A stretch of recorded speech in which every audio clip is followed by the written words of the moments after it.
নমস্কার, আমি তরুণ ঘোষ। বাংলাদেশ নীতি নিয়ে মোদি তো বরাবরই চাপে ছিলেন।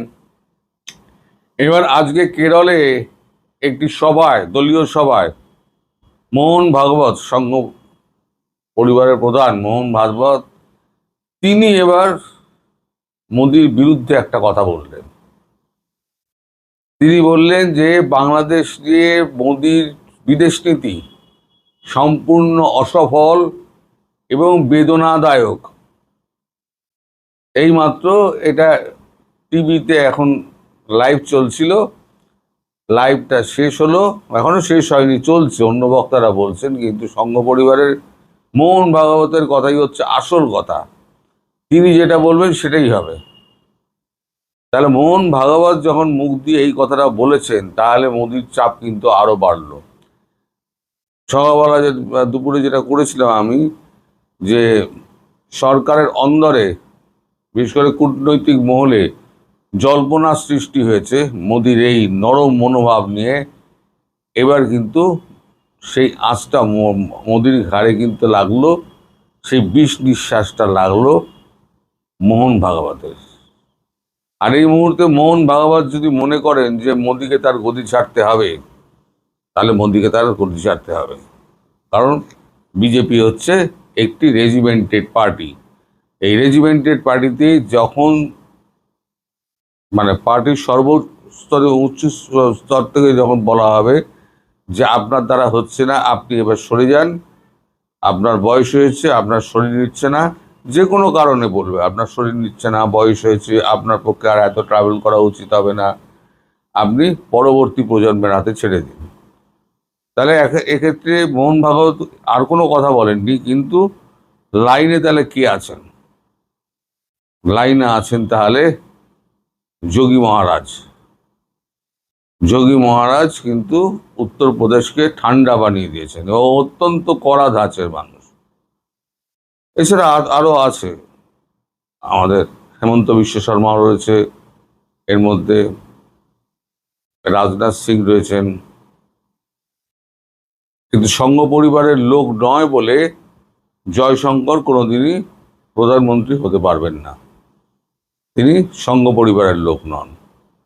কিন্তু প্রধানমন্ত্রী হয়তো মোদি হয়তো অবসরের চিন্তাও করতে পারেন।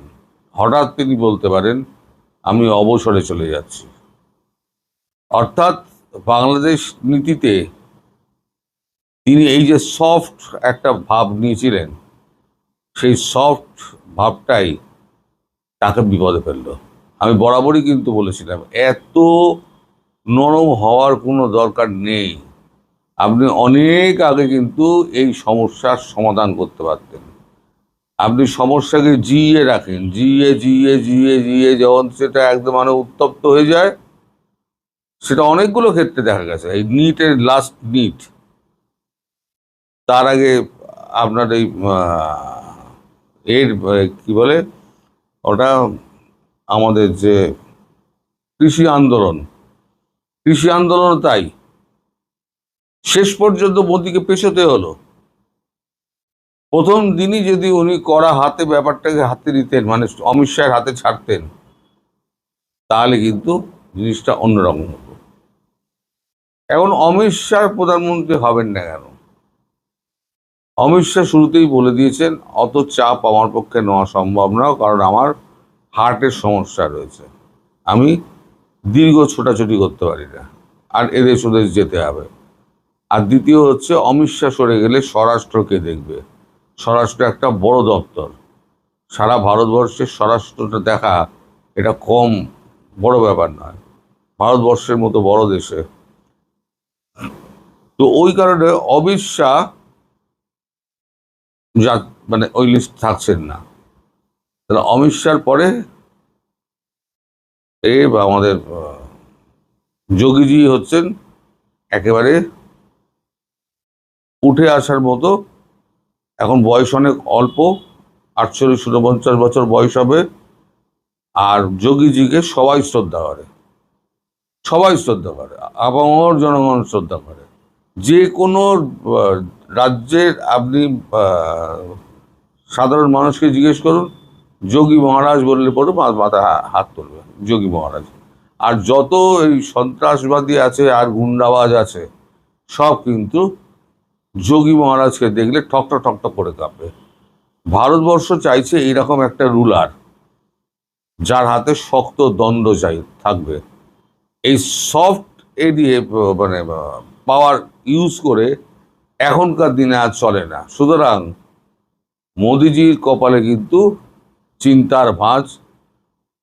হয়তো যে কোনো দিন শুনবেন, আমি বলছি না যে এইটা বলা মাত্রই সঙ্গে সঙ্গে হবে, কিন্তু বলা যখন শুরু হয়েছে আর মোদিজির কান অবধি যদি অবশ্যই পৌঁছায় মোদিজির কানে, তাহলে সম্মান থাকতে থাকতে মোদিজি হয়তো রিজাইন করে বেরিয়ে যেতে পারেন, অথবা একটা স্টেটমেন্ট দিতে পারেন, আমার বয়স বা আমার স্বাস্থ্যের কাছে আমি আর এই কাজ পেরে উঠছি না, আমি এই কাজে অব্যাহতি চাই বলে উনি সংঘ পরিবারের কাছে নিজের রেজিস্ট্রেশন লেটারটা গভর্নমেন্টের কাছে দিয়ে সংঘ পরিবারের কাছ থেকে বিদায় নিয়ে নেবেন। বিদায় নিয়ে তিনি তো আগেই বলেছেন আমি হিমালয়ে চলে যাব, রইল ঝোলা চললো ঘোলা, আমি হিমালয় চলে যাব। তাও ওনার ডায়া বায়া তো কেউ নেই, সুতরাং ওনাকে আর মানে লোকচক্ষুর তো সামনে আর পাওয়া যাবে না। তবে অবস্থা খুব গম্ভীর, কারণ যেভাবে বাংলাদেশের মানে ব্যাপারটা পাকাচ্ছে এবং ভারতকে বাংলাদেশ চোখ রাঙাচ্ছে, তাতে এবার মোহন ভাগবত পর্যন্ত রিয়াক্ট করতে শুরু করলেন।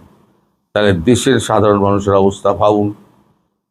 মোহন ভাগবত তত বড় সংঘ পরিবারের তিনি নেতা, তিনি যদি রিয়াক্ট করেন তাহলে সাধারণ মানুষের কি অবস্থা? কারণ সংঘ পরিবার বুঝতে পারছে এইভাবে যদি চলতে থাকে তাহলে পরে 2029-এ যত কষ্টে ক্ষমতায় এসছে বিজেপি, 2029-এ হোয়াইট ওয়াশ হয়ে যাবে। আর পেছনে রাহুল গান্ধী বসে আছে।